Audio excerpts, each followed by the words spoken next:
I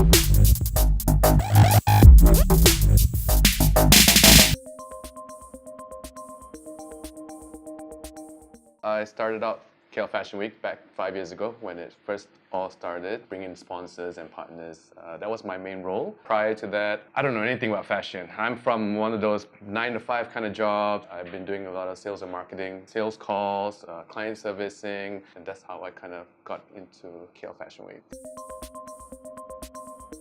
The first time when Andrew approached me, got me interested because I like to be a part of something where I can maybe share my ideas to help achieve Andrew's mission and goal.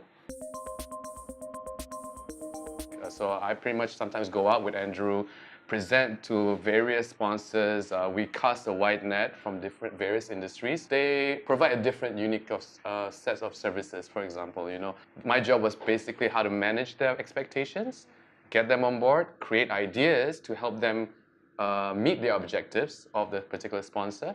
It's just to instill that, we're Malaysians, we are creative, this is who we are, and, please support that hashtag I'm homegrown. I have a team that will look out for new designers, but we get bombarded with a lot of emails as well in terms of all these young, new designers that write into us asking, how do we join Fashion Week? So they go to another process where they come and meet Andrew and the team in terms of sponsorship, numerous meetings to get the right idea, the right marketing strategies they may have, or their objective. How do we tie it in back to KL Fashion Week? Or how do I help them achieve their marketing goals for the year through Fashion Week? Through the roof, to say the least. My personal pressure comes to managing the expectations of all the sponsors and partners that we've gathered for the year. It's a lot of pressure, a lot of stress, a lot of late nights, a lot of debates, a lot of arguments. I get mentally drained pretty much at the end of every day. Seat arrangement, that's one hell of a pressure for myself, just to allocate the seats accordingly to the levels of sponsors that we have and partners that we have. It's a crazy, crazy job to have. A new relationship is built when we went to see for the AirAsia runway designer search. When I saw there were opportunities to be created because they offered things like, let's try to figure out a way how we have an interchange of designers, for example, from Vietnam to Malaysia, Malaysia to Vietnam, in their respective Fashion Week itself, because it gives more opportunity to the younger ones. But in all these ASEAN countries, a lot of manufacturers around the region pretty much emailed us about how do we connect. This is another aspect that we need to concentrate on to help and assist the designers further. A lot of international brands are manufacturing in these countries as well, but why not have this alternate option where we do use these ASEAN counterparts that we've met. Another one I have to mention is how do we educate designers in terms of having more workshops. These components right now, that I just mentioned would be the things that kind of elevate 2018 Fashion Week.